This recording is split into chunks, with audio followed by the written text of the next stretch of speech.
আজকের এই ক্লাসে এইচএসসি পরীক্ষার্থীদের বাংলা পরীক্ষার জন্য খুবই গুরুত্বপূর্ণ একটি গদ্য হলো অপরিচিতা, যেটা রবীন্দ্রনাথ ঠাকুর লিখেছিলেন। এই অপরিচিতা গল্পটি রয়েছে, আজকে জানো যে এই গল্পটা কিন্তু অনেকটা সিনেমেটিক ভাবে রচিত হয়েছে এবং এই গল্পটা সাধুরীতির কারণে অনেক শিক্ষার্থীরা কিন্তু অ্যাকুরেট ভাবে পড়তে পারে না বা বুঝতে পারে না।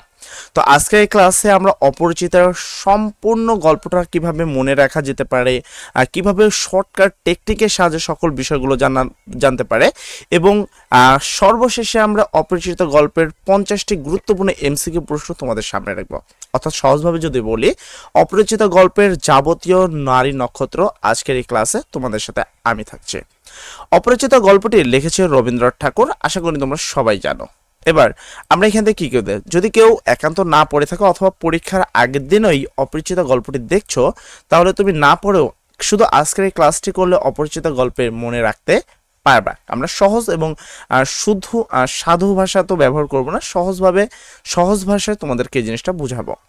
সকল ধরনের প্রশ্ন কমন পড়বে, যেগুলো অপরিচিত থেকে আসবে, কারণ আমরা বইয়ের বাইরে তো তেমন কিছু যাবো না। আর তোমরা সবাই জানো যে মেন বই থেকে প্রশ্নগুলো কিন্তু তোমাদের থাকবে। 100% কমন সাজেশনে অপরিচিত গল্প কিন্তু সবাই রাখে, মানে অপরিচিত গল্প একটি 100% কমন সাজেশন এটা রয়েছে। এবং সর্বশেষে আমরা পুরো গল্পটি পড়ার পরে নিজেকে টেস্টিং করার জন্য বিগত 7 বছরের সবচেয়ে বেশি আসা 50টি গুরুত্বপূর্ণ এমসিকিউ প্রশ্ন আলোচনা করব, যে প্রশ্নগুলো বারবার রিপিট আসে। তো সর্বপ্রথম যদি আমরা গল্পতে প্রবেশ করি, তাহলে আমরা নায়ক হিসাবে দেখতে পাই অনুপমকে। অপরিচিত গল্পের মেন নায়ক হলো অনুপম এবং নায়িকা হলো কল্যাণী। অনেকে কিন্তু গল্পটি পড়ে, কিন্তু এই যে কন্যাটা কে ছিল সেই কন্যার নাম কিন্তু অনেকে জানে না, কেননা কল্যাণী এবং অনুপমের নামটা খুব কম জায়গায় রয়েছে। তাই মনে রাখবা যে আমাদের যে গল্পের মেন চরিত্র সেটা হলো কি অনুপম হলো আমাদের যেই অপরিচিত গল্প রয়েছে তার মেন চরিত্র। তো নায়ক হলো অনুপম এবং নায়িকা হলো কল্যাণী। এদের দুজনকেই নিয়েই আসলে আমাদের এই পুরো সিনেমাটিক যেই ঘটনাটি এটা কিন্তু ঘটেছে। অনুপমের সাথে থাকা ক্যারেক্টার, আরও কিছু ক্যারেক্টার আছে যেটা অনুপমের সাথে সবচেয়ে বেশিবার আমরা গল্পের ভিতরে দেখতে পারি। তার মামা, বন্ধু হরিশ এবং বিনোদাদা। এছাড়াও কিছু কিছু ক্যারেক্টার রয়েছে যেগুলোকে আমরা গল্পের ভিতরে খুব অনায়াসে পাবো। এবার চলো আমরা পুরো ঘটনাতে যাই। ছোট্ট একটু পরিচয় তোমাদের সাথে করে দিলাম। এবার আসি বিয়ের আগের ঘটনা, যেখানে আমরা প্রথমেই যখন গল্পটিতে প্রবেশ করি তখন আমরা এই বিষয়টা দেখতে পারি।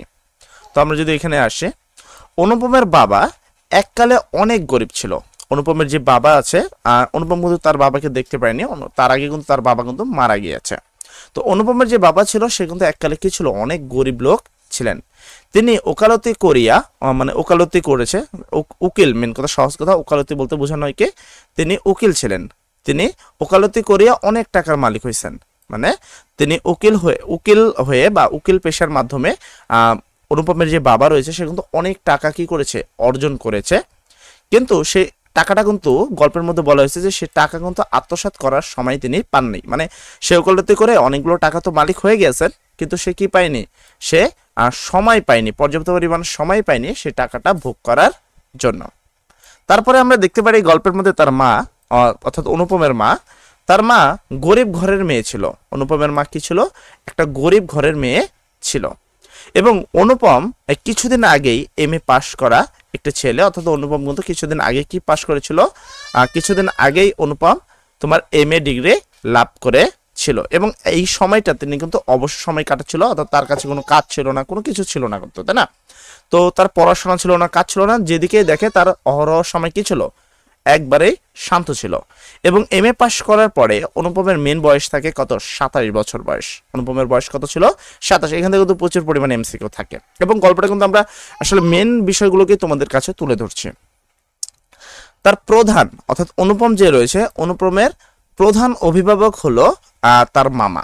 অনেকে ভাবে যে তার বাবা মারা গিয়েছে তাহলে তার কি প্রধান হিসাবে থাকা উচিত তার মায়ের, কিন্তু না, এরকম কিছু না। ঘটনার মধ্যে বা গল্পের মধ্যে আমরা দেখতে পারি যে অনুপমের যেই অভিভাবক রয়েছে বা প্রধান অভিভাবক যে রয়েছে সেটা হলো তার মামা। তার মামার কথায় কিন্তু তাদের সকল সংসার চলে। কোথায় কত টাকা কিভাবে অপচয় করবে, কি করবে না করবে, অনুপমের ভবিষ্যৎ কি হবে, সকল কিছু নির্ধারণ করে কিন্তু তার মামা। সহজ কথায় যদি বলি, তার মামা হলো এই পুরো পরিবারের কেন্দ্রবিন্দু। অনুপমের মামার বয়স হলো 33 বছর। এটা আসলে অ্যাকুরেটলি বই দেওয়া ছিল না, এখানে বলা হয়েছিল যে অনুপমের যে মামা রয়েছে সে হলো 6 বছর বয়স বড়, মানে অনুপমের বয়সের থেকে 6 বছর বয়স তার কি রয়েছে, বেশি রয়েছে। তার বয়স কিন্তু অ্যাকুরেট দেওয়া নাই। এখন আমরা যখন ক্যালকুলেশন করি 27-এর সাথে যদি আমরা 6 যোগ করি, মানে অনুপমের বয়স 27, তার সাথে আমরা 6 যোগ করলাম, তাহলে হলো কত, 33।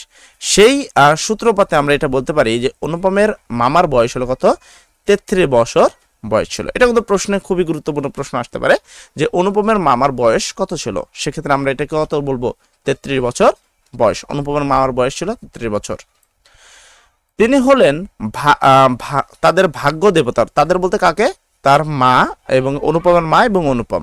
এই যে অনুপমের যে মামা আছে সেই অনুপমের মামা হলো অনুপমেদের বা অনুপমদের ভাগ্য দেবতার কি প্রধান, ভাগ্য দেবতার প্রধান এজেন্ট হলো অনুপমের মামা।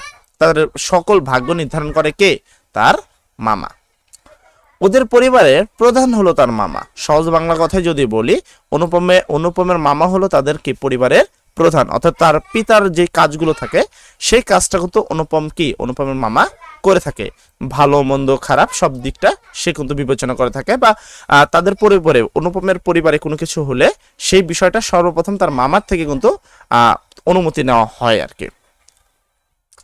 তার মামার পছন্দ হচ্ছে এমন একটি মেয়ে, কারণ আমরা ঘটনার তো সবকিছু পড়াতে গেলে অনেক সময় লাগবে। আমরা মেন টপিকগুলোকে যদি আলোচনা করি সেই জায়গায় কিন্তু এতটুকুর পরে আমি গুরুত্বপূর্ণ যে লাইনটা পেয়েছি সেখানে হলো তার বিয়ে সম্পর্কিত একটা প্রস্তাব চলছিল, যেখানে অনুপমের মামার পছন্দের একটা মেয়ে ছিল বা পছন্দের মতো মেয়ে। সেটা কি ধরনের মেয়ে অনুপমের মামা পছন্দ করতো সেই বিষয়টা যদি আমরা খেয়াল করি, সব সময় মাথা নত করে থাকবে, মানে অনুপম যাকে বিয়ে করবে, তো অনুপমের মামা চায় যে সেই মেয়েটি মানে অনুপমের বউ সবসময় যেন তাদের বাসায় এসে মাথা নত করে থাকে।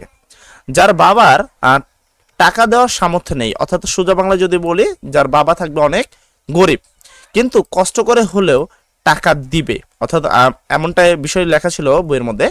তার বাবা কি ছিল, তার মেয়ের বাবার টাকা দেওয়ার সামর্থ্য থাকবে না, মানে অনেক গরিব থাকবে। কারণ ধনী থাকলে তো তোমার ধরো টাকা দেওয়ার সময় তাদের কি অনেক অপমানিত বা একটা অন্যরকম একটা প্রাউড দেখাতে পারে, তাই না, একটা দম্য দেখাতে পারে। তো এই বিষয়টা অনুপমের মামা কিন্তু পছন্দ করে না।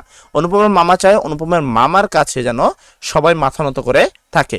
তাই সে একটা গরিব ফ্যামিলিতে অনুপমকে বিয়ে দিতে চায়। তাই সে চায় যে অনুপমের যে শ্বশুর হবে তার টাকা দেওয়ার সামর্থ্য থাকবে না, কিন্তু কষ্ট করে হলেও টাকা দিবে। অনুপমকে টাকা চাওয়ার সাথে সাথে অনুপমকে টাকা দিবে। অনুপমের বন্ধু হরিশ যে কানপুরে কাজ করত, অনুপমের বন্ধু একটা ছিল, সে হলো হরিশ ছিল। কে ছিল? অনুপমের বন্ধু হলো হরিশ, যে কোথায় কাজ করত, কানপুরে কাজ করত। হরিশ ছুটিতে কলকাতায় আসে এবং ছুটিতে কলকাতায় মানে অনুপমদের সাথে দেখা করার জন্য আসে এবং অনুপমের মনকে উতলা করে দেয়। দেখো এই বয়সটা অনুপম এমনি কি 27 বছর বয়স হয়ে গেছে এবং চারি সাইডে তার কোনো কাজ নেই, বাড়ির যে কাজগুলো থাকতো সেটা কিন্তু তার মামা হ্যান্ডেল করে, অর্থাৎ সেই দিক থেকে অনুপমের নির্দিষ্টভাবে কোনো কাজ নেই। এমন সময় তার বন্ধু হরিশ কি করলো, তাদের বাড়িতে প্রবেশ করলো, মানে কানপুরের কাজ করতো সেখান থেকে সে কি কলকাতায় আসলো।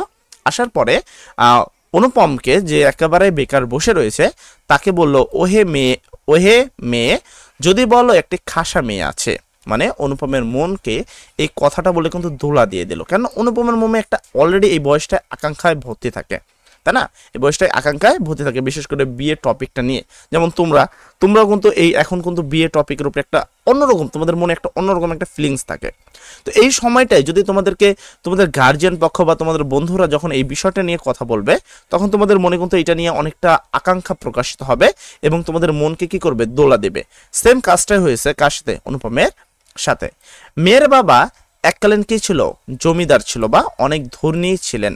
মেয়ের বাবা এককালে গল্পে বলা ছিল যে অনেক কি ছিল, জমিদার ছিল, অর্থাৎ অনেক ধনী ছিলেন আর কি তিনি। কিন্তু এখন তারা গরিবই বলা চলে, গরিব কিন্তু ক্লিয়ারলি বলে নেই, গল্পে বলছে যে বর্তমান তাদের যে পারিবারিক অবস্থা সেটা হলো শোচনীয়, মানে শোচনীয়, খুব বেশি টাকা পয়সা তাদেরকে নাই। তো সেই আঙ্গুলে আমরা বলতে পারি যে এখন তাদেরকে গরিব বললেই চলে। মান সম্মান রক্ষা করার জন্য তারা দূরে, অর্থাৎ দূরে বলতে বোঝানো হয়েছিল যে পশ্চিমের কথাটা উল্লেখ করেছিল, পশ্চিমে গিয়ে বসবাস করছে। এখন দেখো যে কল্যাণীর বাবাই তো নাকি, কল্যাণীর বাবা তোমার কি ছিল, অনেক ধনী ছিল, এককালে জমিদার ছিল তিনি।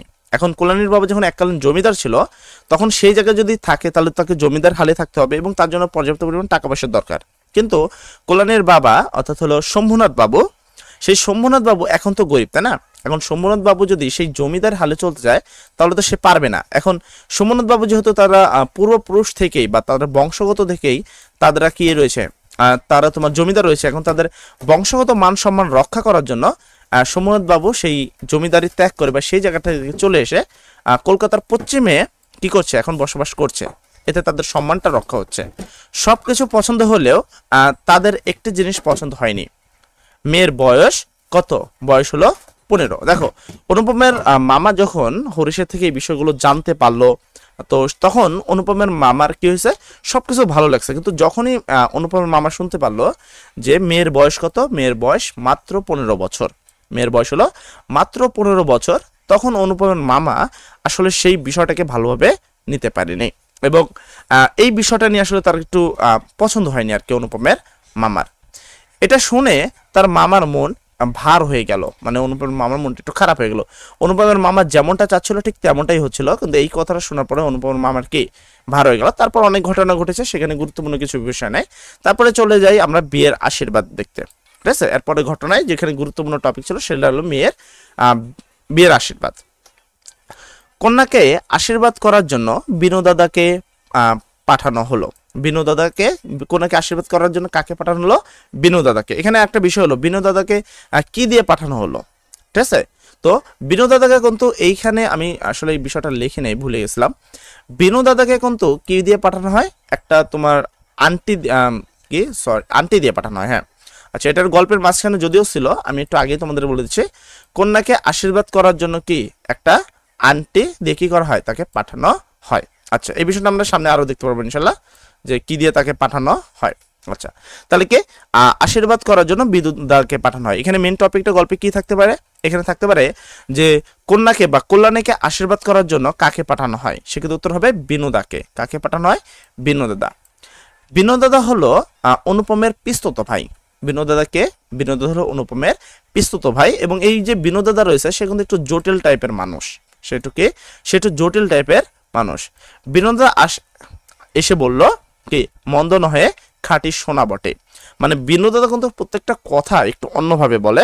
যেখানে একটা মানুষ আমরা বলি একটা জিনিস দেখে চমৎকার, মারাত্মক, এই ধরনের ওয়াও, এই ধরনের একটা কথা বলি, সেখানে বিনোদাদা বলে মোটামুটি ভালো।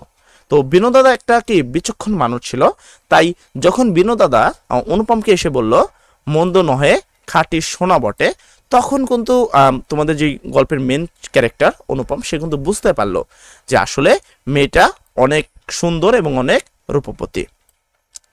কন্যার নাম কি ছিল? কন্যার নাম ছিল কিন্তু কল্যাণী।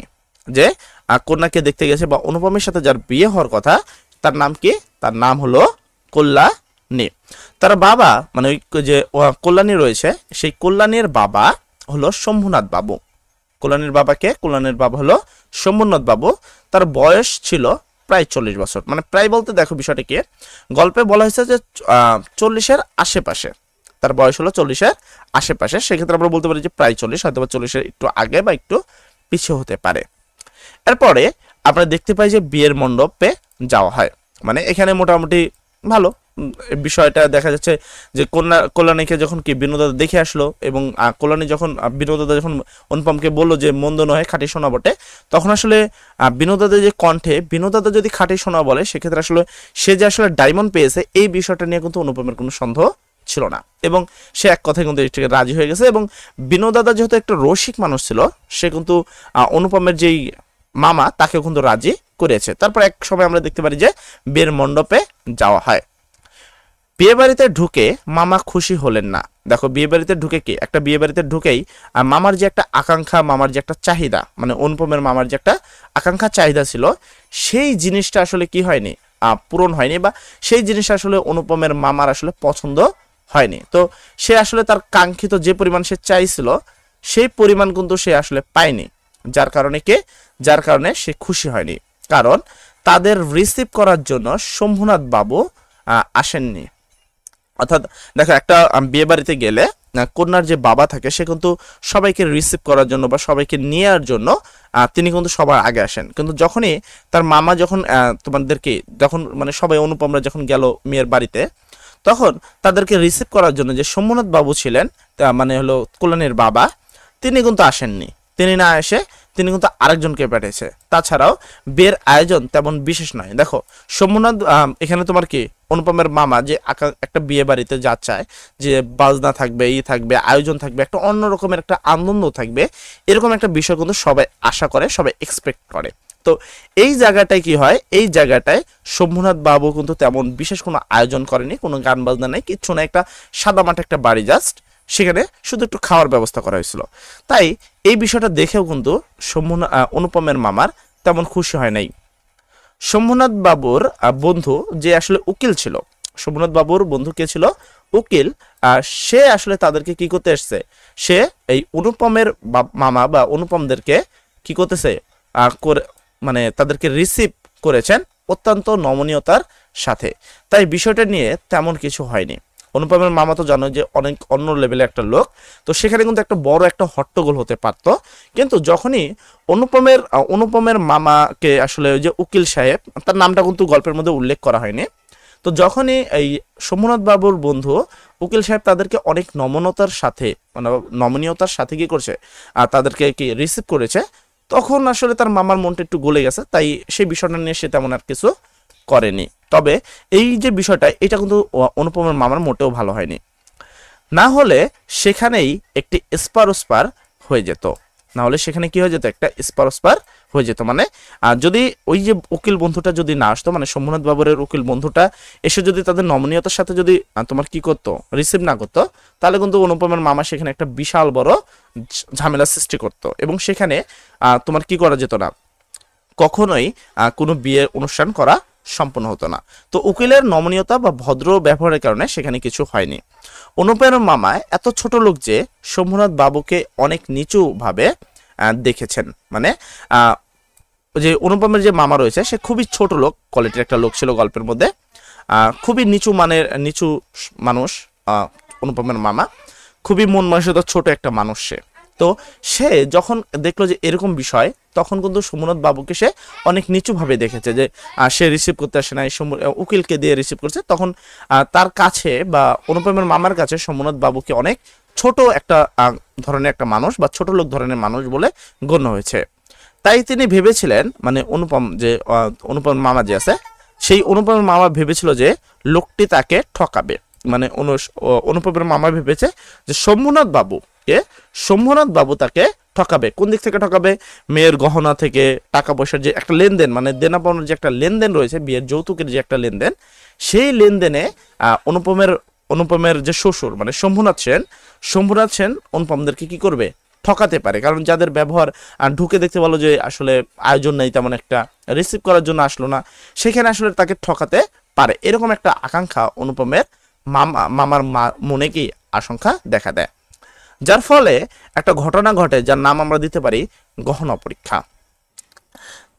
তাই তিনি কি শেখরা নিয়ে আসছেন, যে অনুপমের যে মামা রয়েছে, অনুপমের মামা কি দিয়েছে, তখন যখন এই বিষয়গুলো তিনি লক্ষ্য করলেন, তখন তাই তিনি একটা শেখরা ডেকে নিয়ে এসেছে, এবং শেখরাকে দিয়ে কন্যার গায়ে থাকা গহনা, দেখো কন্যার গায়ে কিন্তু অনেক গহনা পরা ছিল, যেটা আসলে বিয়ের যৌতুক হিসাবে অনুপমদেরকে দেওয়ার কথা ছিল। সেই যে কন্যার গায়ে যে গহনাগুলো আসছিল, সেই গহনা পরীক্ষা করে দেখবেন কে, সেই শেখরা কি করবেন, শেখরাকে নিয়ে এসেছেন এই জন্য তাকে দিয়ে কন্যার গায়ের যে গহনা, সেই গহনা যেন পরীক্ষা করে দেখতে পারে সেখানে কোনো সমস্যা নাই তো, মানে সেখানে খাদের পরিমাণ বা ধরো কোনো ভেজাল আছে কিনা। তো শম্ভুনাথ বাবু ছিলেন একজন আত্মসম্মান সম্পন্ন মানুষ, উঁচু মনের মানুষ। শম্ভুনাথ বাবু কিন্তু অনেক ভালো একজন মানুষ ছিল, চুপচাপ মানুষ ছিল, খুব বেশি কথা বলতো না, তাই না? উপরে যেমনই হোক ভিতরে তিনি কিন্তু অনেক ভালো একটি মানুষ ছিলেন, এবং তার আত্মসম্মান বোধ কিন্তু অনেকটা ছিল, যার কারণে কিন্তু সে তার জমিদারি, সেখানে আত্মসম্মান বোধে আঘাত লাগবে, যার কারণে কিন্তু সে তার জমিদারি ওখান থেকে ছেড়ে সে এখানে একটা সাদামাটার জীবন কিন্তু করছিল। তো শম্ভুনাথ বাবু ছিলেন অনেক উঁচু মানের একটি মানুষ, ঠিক আছে, উঁচু মন মানসিকতার একটা মানুষ। তিনি গরিব বা নির্জীব হতে পারে, কিন্তু ভিতরের লোকটি অনেক শক্ত। তিনি গরিব বা কি নির্জীব, এবং ভিতরে তিনি কি অনেক শক্ত ছিল তিনি। অবশেষে সোমনাথ বাবু তার মেয়ের গহনা খুলে নিয়ে আসলো। মানে অবশেষে সোমনাথ বাবু যখন বুঝতে পারলো যে না এটা নিয়ে আসতে হবে, তখন কি করলো, তার মেয়ের যে গায়ে যে গহনা ছিল সেই গহনা খোলার জন্য তিনি চলে গেলেন এবং সেখানে গহনা খুলে কি করলেন, গহনা খুলে নিয়ে আসলেন। আচ্ছা, নিয়ে আসার পরে এই সময় যখন তিনি গহনা খুলে নিয়ে আসছে, এই সময় সোমনাথ বাবু অনুপমকে ডাকলো। সোমনাথ বাবু কাকে ডাকলো? অনুপমকে ডাকলো। অনুপমকে পরীক্ষা করতে, মানে অনুপম আসলে কেমন ব্যক্তিত্ব ধরনের মানুষ, অনুপমের কোনো ব্যক্তিত্ব আছে কিনা, বা এই যে অনুপমের যে মামা কল্যাণীর গায়ে অর্থাৎ মেয়ের গায়ে যে গহনা পরীক্ষা করতে চায়, এই বিষয়ে আসলে অনুপমের মতামত কি, সেই বিষয়টা আসলে যাচাইকরণের জন্য সোমনাথ বাবু কি করলে, অনুপমকে ডাকলো। এবং এটা কেন ডাকলো তাকে? অনুপমকে পরীক্ষা করতে, বা সে কি ব্যক্তিত্ববান কিনা সে বিষয়ে। পরে সে দেখলো অনুপমের নিজের কোনো কিছু করার নাই। অনুপমকে জিজ্ঞাসা করলো যে তোমার মামা গহনা পরীক্ষা করতে চায়, মানে অনুপমকে জিজ্ঞাসা করলো, সোমনাথ বাবু জিজ্ঞাসা করলো যে তোমার যে মামা রয়েছে, তোমার মামা, তার তো নাম দেওয়া নাই, তো তোমার মামা কি করতে চায়, মেয়ের কন্যার গায়ের গহনা কি করতে চায়, পরীক্ষা করতে চায়। তা তোমার কি মত, তোমার মত কি? তার মামা বলে উঠলো, ওর আবার কি মত থাকবে, আমি যা বলবো ঠিক আছে তাই সেটাই শেষ, আমি যা বলবো সেটাই কি শেষ। তো এরকম কথা, শেষ কথা। তো যখন অনুপমকে ডাকলো এবং জিজ্ঞাসা করলো সোমনাথ বাবু যে তোমার কি মত এই বিষয়টা নিয়ে, যখন ছেলেটা কিছু বললো না, এবং তার মামা যখন বললো যে ওর কোনো মত থাকবে না, আমি যে কথাটা বলবো সেটাই শেষ, তখন কিন্তু সোমনাথ বাবু তার যেই হবু জামাই তার সম্পর্কে একটা ক্লিয়ার ধারণা সে পেয়ে গেল, যে এই থেকে সোমনাথ বাবু বুঝতে পারলেন এই ছেলে তার মামার পায়ের তলে কি করে, অবস্থান করে বা পায়ের তলে থাকে। ঠিক আছে, এই ছেলে তার মামার উপরে কখনোই কিছু করতে পারবে না। তাই তিনি শেখরাকে দিয়ে, কাকে দিয়ে, যে অনুপমের মামা যে শেখরা নিয়ে আসছে, সেই শেখরাকে দিয়ে, একটু বেশি হয়ে গেছে, শেখরাকে দিয়ে পরীক্ষা করে দেখলো যে এটা খুবই খাঁটি সোনা এবং এগুলো এখন পাওয়া যায় না। এবং যখন বিষয়টা দেখা গেল যে সোমনাথ বাবুর মেয়ের গহনা কি করা হলো, পরীক্ষা করা হলো, এবং পরীক্ষা নিরীক্ষার মাধ্যমে দেখতে পারলো যে সোমনাথ বাবুর যেই সোনাগুলো ছিল সেগুলো একবারে কিন্তু কি ছিল, খাঁটি সোনা এবং অনেক প্রাচীন সোনা, এগুলো এখন আর পাওয়া যায় না। শুধুমাত্র কানের দুল, শুধুমাত্র একটু কানের দুল, একটা কানের দুল ছিল যেটা সোনা ছিল, খুবই কম একটু সোনা ছিল বা ভেজাল ছিল। তো এই যে আমি উপরে বললাম যে তোমার কি, যে বিনোদাদা অনুপমের বউকে বা কল্যাণীকে আশীর্বাদ করতে গিয়ে কি দিয়েছিল, সেখানে অ্যাকচুয়ালি দিয়েছিল কানের দুল। তাকে কি দেওয়া হয়েছিল, কানের দুল। সে জায়গাটা কিন্তু আমার একটু মিস্টেক হয়েছে। আচ্ছা, পরে জানা গেল কানের দুলটা তারাই দিয়েছে, তাদেরই ছিল, অর্থাৎ অনুপমদেরই ছিল কানের দুলটা। ওইটা অনুপমের মামা দিয়েছে, ওইটা অনুপমের মামা দিয়েছে কি আশীর্বাদের সময়। সোমনাথ বাবু বললেন ওইটা আপনার কাছে রেখে দেন। মানে সোমনাথ বাবু যখন এই বিষয়টা জানতে পারলো এবং তার মেয়ের গহনা যখন কি তারা পরীক্ষা করলো, তখন আসলে সোমনাথ বাবু মনে মনে একটা অন্যরকম চিন্তা করেছে। ঠিক আছে, মনে মনে সে ভেবে নিয়েছে যে এই বিয়েটা আর দিব না, এরকম একটা চিন্তা ভাবনা তাদের মনে চলে আসছে। যার ফলে সোমনাথ বাবু তাকে বলল যে এইটা আপনারাই রেখে দেন, যে আপনাদের যে কানের দুলটা এটা আপনারাই রেখে দেন। আসলে তখন অনুপমের মামা বিষয়টা বুঝতে পারেনি সঠিকভাবে। তো বিয়ের ভাঙার যে ঘটনাটা সেটা কিভাবে ঘটে সেটা যদি আমরা লক্ষ্য করি, অনুপমের মামা বলল চলেন বিয়ে শুরু করা যাক। অনুপমের মামা কি বলল, চলেন। যখন দেখলো না সবকিছু ঠিক আছে, তাদেরকে ঠকানো হয় না, বরঞ্চ তাদের যে চাহিদা তার থেকে অনেক বেশি পরিমাণ তাদেরকে দেওয়া হয়েছে, তখন আসলে সে চাইছে যে না ঠিক আছে সবকিছু, তো চলেন আপনারা কি বিয়েটা শুরু করি। কিন্তু সোমনাথ বাবু বলল না আগে খাওয়া হোক। সোমনাথ বাবু কি বলল, না আগে খাওয়া হোক। তার মামা ভাবছেন যে ব্যাপার কি, বিয়ে না হয়ে খাওয়া। আচ্ছা সবাই বসো তাহলে। আচ্ছা, এখানে বিষয়টা হলো কি, সোমনাথ বাবু যে ছিল সে কিন্তু অনেক জোরালো বা শক্ত একটা মানুষ ছিল। তখন কিন্তু মানে তার যে জোরাজোরি, সেখানে কিন্তু অনুপমের মামা বুঝতে পারলো যে না লোকটি একটা কি শক্ত মানুষ। এই জায়গাটা এসে কিন্তু সেই বিষয়টা বুঝতে পারলো এবং তাদেরকে অনুপমের মামাদেরকে অবশেষে কিন্তু খেতে বসতেই হলো। তাই অনুপমের মামা অবশেষে অনুপমকেও অনুপম তাহলে বিয়ের পিড়িতে বা বিয়ের মণ্ডপে বসো। অনুপমকে কি বললো, অনুপমকে বললো তাহলে তুমি যা বিয়ের পিড়িতে বসো, ঠিক আছে, তাহলে আমরা খেয়ে আসি। কিন্তু শম্ভুনাথ বাবু বললেন না, ও আমাদের সাথে খাক। মানে এখানে আসলে অনুপমা মা বুঝতে পারেনি যে শম্ভুনাথ সেন আসলে তাদের সাথে কি করবে, ঠিক আছে। শম্ভুনাথ বাবু যে তাদের সাথে বিয়েটা ভেঙে দিবে এই বিষয়টা কিন্তু তোমার কি করতে পারেনি, অনুপমের মামা কিন্তু বুঝতে পারেনি। এবং শম্ভুনাথ বাবু অনেক জোর দিয়ে তাদেরকে বললো যে না, তোমরা সবাই খেয়ে নাও। যখন অনুপমকে মণ্ডপে বসতে বললো, তখনও কিন্তু অনুপমের মামা এই কথাটা তাকে ক্লিয়ার করলো যে না, শম্ভুনাথ বাবু বলে যে তুমিও খেয়ে নাও বাবা। অনুপমকে কি খাওয়া দাওয়ার কথা কিন্তু বললো। খাওয়া দাওয়া শেষ হলে শম্ভুনাথ বাবু, তাদের খাওয়া দাওয়া যখন শেষ মানে বরপক্ষের, তখন শম্ভুনাথ বাবু বললেন এখন তাহলে আপনারা আসতে পারেন। এইখানে মামা কিন্তু অবাক হয়ে গেল যে কিরে, বিয়ে হয়নি, বিয়ে না দিয়েই আমাদের সম্মানের সহিত আমাদের বরযাত্রীদের সবাইকে খেতে দিল। খেতে দেওয়ার পরে যেখানে বিয়ে হওয়ার কথা সে জায়গায় বিয়ে না হয়ে শম্ভুনাথ বাবু অর্থাৎ কল্যাণীর বাবা যে হলো শ্বশুর হবে অনুপমের, সেই লোক কেন তাদেরকে আসতে বলতে, মানে এরকম একটা অবাক হয়ে গেল তিনি। তো অবাক হওয়ার পর তিনি হয়তো বা ভাবলো বিয়ে না দিয়ে চলে যেতে বললেন এই বিষয়টা কিন্তু। তো তখন কিন্তু অনুপমের মামা ভাবলো সে ঠাট্টা করছে। অনুপমের মামা ভাবলো যে শম্ভুনাথ বাবু তাদের সাথে কি করছে, ঠাট্টা করছে, যেহেতু সামনে তাদেরকে বিয়ে হয়ে যাবে, তারা হলে তোমার কি হবে, তো ঠাট্টার একটা সম্পর্ক হবে তাদের সাথে, তো ঠাট্টার সম্পর্ক হবে, তাই ভাবছে যে কি সে ঠাট্টা করছে। তাই অনুপমের মামা আবার একটু জিজ্ঞাসা করলো আপনি কি ঠাট্টা করছেন? আমি ঠাট্টা করছি না, ঠাট্টার সম্পর্ক আগে যেন না যায়, ঠিক আছে। মানে শম্ভুনাথ বাবু বললো যে আমি ঠাট্টা করছি না, ঠাট্টার সম্পর্ক আগে যেন না যায়। সে যে লোক এটা ভাবতে পারে আমি আমার গহনা, আমি আমার মেয়ের গায়ের গহনা চুরি করব, এত নিচু মন মানসিকতার লোকের ঘরে আমি আমার মেয়েকে কি করব না, আমি আমার মেয়েকে বিয়ে দিব না বা পাঠাবো না। এখানে আসলে শম্ভুনাথ বাবুর একটা আত্মসম্মান বোধ কিন্তু প্রকাশ পায়। কেননা শম্ভুনাথ বাবু এখানে এসে কি তার যে সম্মানে যে আঘাত করা হয়েছে সেইটাকে সে কি করেছে, সেটাকে তোমার করেছে যে যাদের মন মানসিকতা এত ছোট যে আমি আমার মেয়ের গহনা চুরি করতে পারবো, এরকম চিন্তা ভাবনা যে সকল মানুষ করে, সেই সকল মানুষের ঘরে আমি আমার মেয়েকে বিয়ে দেব না। তো এরকম করার পরে যখন দেখলো যে না আসলে বিয়ে দিবে না, অবশেষে মামা রেঙ্গে কি পুরো বাড়ি ঘর মানে বিয়ের বাড়ি ভাঙচুর করে সেখান থেকে চলে আসলো। একটু আমরা দেখতে পেলাম। আসার পরে সেইখানে কি বাড়িতে গিয়ে মামা মানে বাড়িতে যাওয়ার সময় মামার মনে কি একটা বড় আফসোস ছিল যে বিয়ে দিল না, কিন্তু মামার মনে সবচেয়ে বড় আফসোস কি, মামার সবচেয়ে বড় আফসোস হলো যদি না খেয়ে আসতে পারতাম তাহলে একটু কি জ্বালা করতো।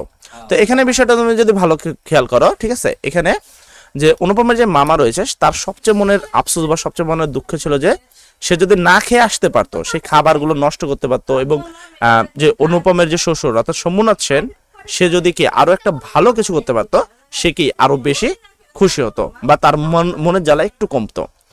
শম্ভুনাথ বাবু এমন একটি লোক খাওয়া দাওয়া সম্মানের সাথে বিদায় দিল। কি করলো, শম্ভুনাথ বাবু সবাইকে খাওয়া দাওয়া করলো এবং পাশাপাশি কি অনেক সম্মানের সহিত তাদেরকে বিদায় দিল।